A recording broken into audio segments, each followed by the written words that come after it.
ज्योतिषीय मान्यताओं के अनुसार ग्रहण का प्रभाव व्यक्ति की राशि, मानसिक स्थिति, धन संपत्ति, नौकरी, व्यापार, विवाह और संतान से जुड़े मामलों पर सीधे तौर पर पड़ सकता है। जहां कुछ राशियों के लिए यह चंद्र ग्रहण नई तरक्की, धन, लाभ और सफलता के द्वार खोल सकता है, वहीं कुछ राशियों को इस दौरान विशेष सावधानी बरतने की जरूरत हो सकती है। यानी किसी के लिए रक्षाबंधन और श्रावणी पूर्णिमा का यह चंद्र ग्रहण किस्मत बदलने वाला अवसर बन सकता है, तो किसी के लिए यह सावधानी का संकेत भी हो सकता है। तो आखिर कौन सी वे 6 राशियां हैं जिनकी किस्मत चमकने वाली है और उनके पास इतना धन आने वाला है कि आने वाली 17 पीढ़ियां घर बैठकर खा सकती हैं? सीधी सी बात, करोड़पति बनने का एक महामौका आया है। क्या आप चौंक गए? लेकिन यह पूरी तरह सच है अगर आप वास्तुशास्त्र और ज्योतिष में विश्वास रखते हैं। आज हम विस्तार से जानेंगे कि वे कौन सी 6 राशियां हैं जिन्हें धन, सफलता, पद प्रतिष्ठा और तरक्की के शुभ संकेत मिल सकते हैं, और किन राशियों को इस चंद्र ग्रहण के दौरान बेहद सावधान रहना होगा। साथ ही रक्षाबंधन के पावन पर्व के दिन चंद्र ग्रहण के दौरान क्या करना चाहिए और किन कामों को भूलकर भी नहीं करना चाहिए। इन सभी महत्वपूर्ण सवालों के जवाब आज की इस विशेष वीडियो में आपको पूरे विस्तार से मिलने वाले हैं। इसलिए इस वीडियो को बिना स्किप किए अंत तक जरूर देखिए, क्योंकि हो सकता है आपकी राशि भी उन खास राशियों में शामिल हो जिनके लिए यह चंद्र ग्रहण बड़ी खुशखबरी लेकर आने वाला है, और आपको पता ही नहीं है कि धन कहां से आने वाला है, किन राशियों के पास आएगा और किन राशियों के पास नहीं आएगा। यह धन किसी के नाम से नहीं, बल्कि राशियों के दिव्य योग से मिलेगा। कहां मिलेगा, किस तरह से मिलेगा, किस क्षेत्र में सफलता मिलेगी, सब कुछ आपको इसी वीडियो में विस्तार से बताऊंगा। दोस्तों, 28 अगस्त 2026 रक्षाबंधन और श्रावणी पूर्णिमा के दिन सावन के पवित्र महीने में यह भयंकर चंद्र ग्रहण आपके पूरे जीवन की रेखा को बदलने के लिए आया है। कुछ लोग इस ग्रहण के बाद से मिठाइयां लेकर बांटेंगे, लेकिन वहीं कुछ लोग अपने जीवन का रोना रोने वाले हैं। इस ग्रहण काल के बाद से तो आपको बिल्कुल ही सावधान हो जाना है। आज की इस वीडियो में बहुत ध्यान से हर एक बात को बड़े धैर्य से सुनिएगा। 10 से 15 मिनट का समय निकालकर इस वीडियो को ध्यान से देख लीजिए। अपने पूरे परिवार के कल्याण और सुख समृद्धि के लिए इस वीडियो को आपको सुनना ही होगा। भगवान भोलेनाथ की इस वीडियो को सबसे पहले लाइक करके कमेंट सेक्शन में हर हर महादेव और जय चंद्रदेव जरूर लिखिए, ताकि आपकी राशि पर इसके कुप्रभाव से आप बच सकें। और क्या उपाय आप इस दिन कर सकते हैं, कैसे अपनी राशि पर इसके दुष्प्रभाव को कम करके सकारात्मक ऊर्जा में बदल सकते हैं, ये सब हम बारीकी से जानेंगे। यह चंद्र ग्रहण 28 अगस्त 2026 रक्षाबंधन और श्रावणी पूर्णिमा के पावन दिन लगने जा रहा है, और यह चंद्र ग्रहण सावन के महीने में पड़ रहा है। इसीलिए यह बहुत ही खास चंद्र ग्रहण है। आप सभी को मैं सूचित करना चाहूंगा कि यह कोई सामान्य खगोलीय घटना नहीं है। इस दिन आकाश में चंद्रमा और राहु केतु का अनोखा व अद्भुत दृश्य दिखाई देगा। इसीलिए ज्योतिषी पंडित और वैज्ञानिक दोनों ही दृष्टि से इस घटना का हर कोई बड़ी बेसब्री से इंतजार कर रहा है। पंचांग के अनुसार इस बार रक्षाबंधन की पूर्णिमा तिथि पर यह आंशिक चंद्र ग्रहण लगने जा रहा है। यह ग्रहण अपने साथ इसका असर पूरी 12 राशियों पर पड़ेगा, लेकिन उन 12 राशियों में से कुल 6 ऐसी परम भाग्यशाली राशियां हैं जिनके भाग्य में भगवान सूर्यदेव, चंद्रदेव और मां लक्ष्मी की असीम कृपा बरसेगी। पैसे रुपया ऐसे घर में आएंगे कि भगाए नहीं भाग पाएंगे। मां लक्ष्मी की असीम कृपा उनके घर में स्थायी रूप से वास करने लगेगी, और उनके जीवन में सभी मुसीबतों, कर्जों और मानसिक तनावों से वे इस ग्रहण के बाद पूर्ण रूप से छुटकारा पाने वाले हैं।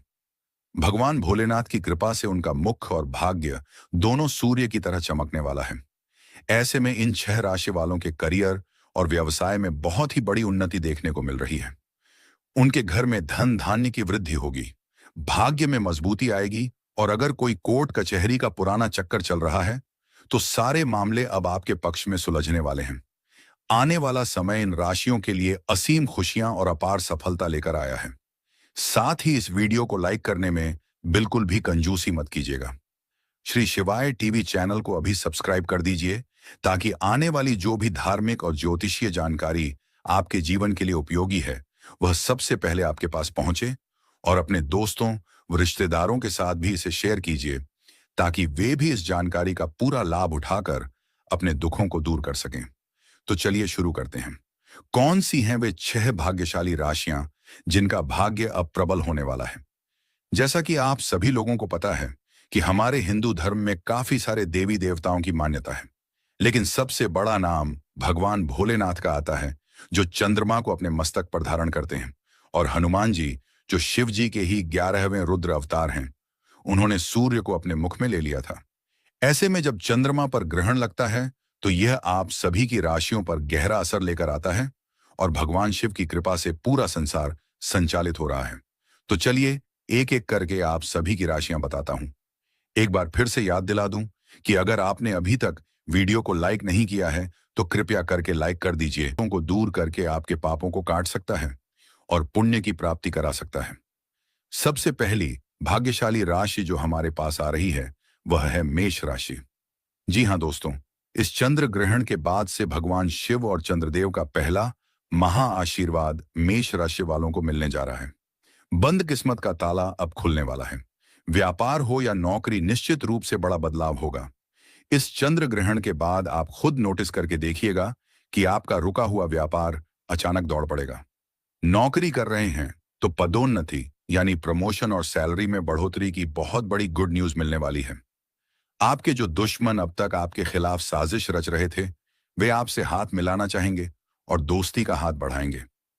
हर दिशा से धन दौलत आपके ऊपर टूट कर बरसेगी और इतना धन आएगा कि आपने कल्पना भी नहीं की होगी। नया व्यापार शुरू करने के लिए 28 अगस्त के बाद का समय सबसे उत्तम रहेगा।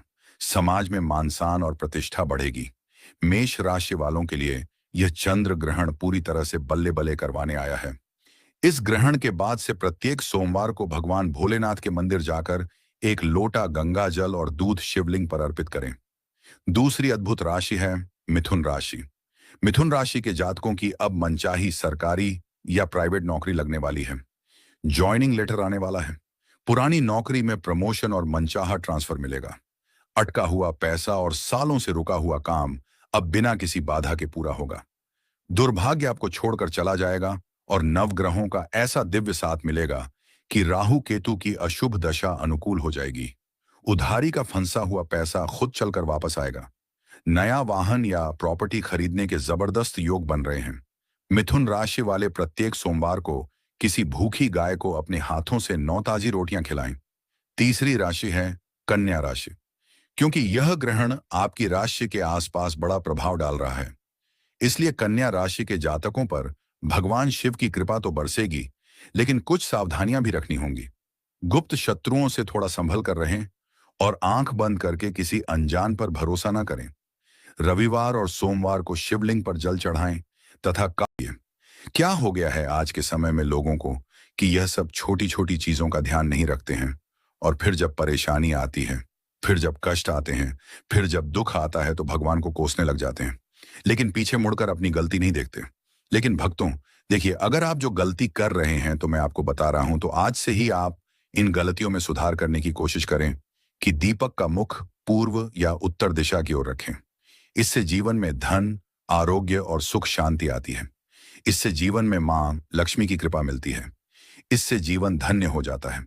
साथ ही भक्तों, इतना जरूर आप ध्यान रखिएगा कि दीपक की बातें हमेशा लंबी होनी चाहिए और सफेद रुई की होनी चाहिए। जब भी हम दीपक में बातें लगाएं और वह बाती अगर पूरी तरह से जल जाती है तो भी यह बहुत शुभ प्रतीक माना जाता है। भक्तों, दीपक की बाती को हमेशा लंबा ही रखें और यदि संभव हो तो पंचमुखी दीपक जलाना और भी फलदायक होता है, क्योंकि उसमें आपका ना तो ज्यादा घी लग रहा है, ना ही ज्यादा तेल लग रहा है। पंचमुखी दीपक जलाने से जो 5 तत्व होते हैं, वह 5 तत्वों का पूरा प्रभाव हमें हमारे ग्रहों के पर और हमारे जीवन पर और हमारे घर पर होते हुए दिखता है। भक्तों, पंचमुखी दीपक जलना और भी फलदायक होता है। और मंत्र और भावना। दीपक जलाते समय माता से यह प्रार्थना करें कि तमेव माता क्षपिता तमेव तमेव बंधु सखा तमेव, और श्रद्धा भावना के बिना यह अनुष्ठान अधूरा माना जाता है। इसलिए हमारे मन में श्रद्धा जरूर होनी चाहिए, क्योंकि देखिए, श्रद्धा होना इसलिए जरूरी है क्योंकि आज के समय में अगर हम कोई भी काम करेंगे, चाहे वह धर्म से रिलेटेड हो, चाहे भगवान से रिलेटेड हो, उसमें अगर हम विश्वास नहीं रखेंगे तो हमें फिर पूरा फल नहीं मिलेगा। इसीलिए भक्तों, दीपक जलाते समय ऐसे छोटे छोटे चीजें हमें जरूर करना चाहिए। और ध्यान रहे कि आप कभी भी नंगे पांव ना रहें, लेकिन चप्पल पहनकर भी तुलसी के पास ना जाएं। तुलसी माता को तुल्य माना जाता है, इसीलिए वहां पर चप्पल जूते पहनकर जाना महापाप समझा जाता है। और इस महापाप का खामियाजा हमें बहुत बुरी तरह से भुगतना पड़ता है। जो लोग तुलसी के पास चप्पल जूते का स्टैंड बना लेते हैं, जो लोग तुलसी के पास जूते चप्पल खोलकर चले जाते हैं, भक्तों देखिए, अचानक से बीमार पड़ जाना, अचानक से आर्थिक तंगी से जूझना, अचानक से पेशा चले जाना, अचानक से दुख आ जाना। इसलिए तुलसी माता के पास कभी भी जूते चप्पल पहनकर नहीं जाना चाहिए। और महिलाएं मासिक धर्म के समय तो भूलकर भी तुलसी को स्पर्श न करें। इस समय शरीर से निकलने वाली ऊर्जा तुलसी की सुखम शक्ति को प्रभावित कर देती है और केवल दूर से ही श्रद्धा रखें। इस प्रश्न ना करें तुलसी के कारण।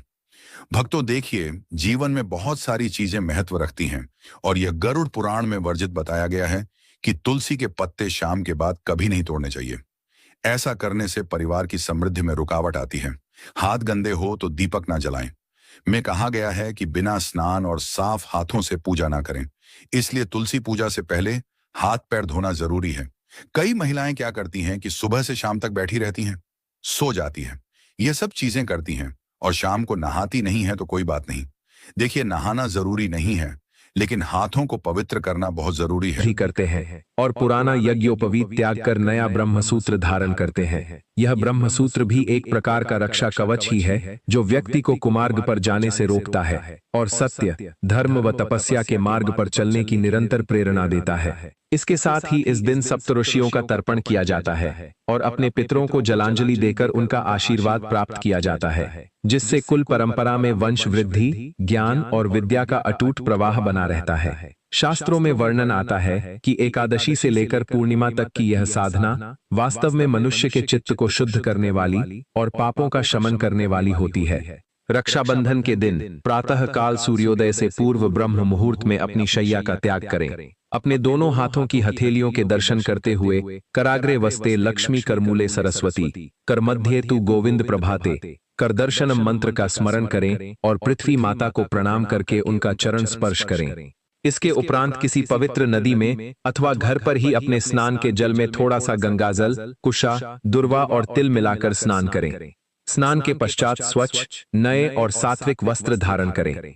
इस दिन काले, नीले, गहरे कत्थई या कटे फटे वस्त्र भूलकर भी धारण न करें, क्योंकि ये रंग नकारात्मक ऊर्जा को आकर्षित करते हैं और शुभ कार्यों में विघ्न उत्पन्न करते हैं। वस्त्र धारण करने के पश्चात तांबे के लोटे में शुद्ध जल, अक्षत, लाल चंदन, रोली और लाल पुष्प डालकर उगते हुए भगवान सूर्य नारायण को 3 बार में अर्घ्य समर्पित करें और सूर्याय नमः अथवा गायत्री मंत्र का भावपूर्वक जाप करें। सूर्य देव को अर्घ्य देने से साधक के तेज, यश, बुद्धि और आरोग्यता में अपार वृद्धि होती है तथा जीवन की समस्त बाधाओं का निवारण होता है। इसके उपरांत अपने पूजा घर में पूर्व अथवा उत्तर दिशा की ओर मुख करके कुशा या ऊन के पवित्र आसन पर बैठ जाएं। सबसे पहले मन को एकाग्र करके भगवान का ध्यान करें और रक्षाबंधन की पूजा की थाली अत्यंत प्रेम, श्रद्धा और भक्ति भाव से तैयार करें। पूजा की थाली तांबे, पीतल, चांदी या कांसे की होनी चाहिए। इस थाली में शुद्ध कुमकुम यानी रोली, अक्षत यानी बिना टूटे हुए साबुत चावल, केसर, पीला चंदन, शुद्ध गाय के घी का जलता हुआ दीपक, शुद्ध मिठाई, श्रीफल अर्थात पानी वाला नारियल, धूप बत्ती, गंगाजल की कटोरी और सूत अथवा रेशम से निर्मित पवित्र रक्षा सूत्र रखें। रक्षा सूत्र को सबसे पहले अपने कुल देवता, प्रथम पूज्य विघ्नहर्ता भगवान श्री गणेश जी, मुरली मनोहर भगवान श्री कृष्ण, पवन पुत्र हनुमान जी और जगत के स्वामी भगवान श्री हरि विष्णु के चरणों में अर्पित करके प्रार्थना करें कि हे प्रभु, मेरे भाई की रक्षा करना और हमारे इस संबंध में धर्म, त्याग और प्रेम की ज्योति को सदैव प्रज्वलित रखना। इसके पश्चात अपने भाई को पूर्व या उत्तर दिशा की ओर मुख करके लकड़ी की स्वच्छ चौकी या सात्विक आसन पर प्रेम पूर्वक बैठाएं। भाई के सिर पर कोई स्वच्छ वस्त्र, रुमाल या पगड़ी का होना अनिवार्य माना गया है, क्योंकि खाली सिर पर तिलक लगवाना और पूजा स्वीकार करना शास्त्रों में निषेध माना गया है। तत्पश्चात बहन अपने भाई के मस्तक पर दाहिने हाथ के अंगूठे से रोली, चंदन और केसर का सुंदर तिलक लगाए और उस तिलक के ऊपर अक्षत लगाए। तिलक के ऊपर अक्षत लगाना इस बात का प्रतीक है कि भाई का यश, सम्मान और तेज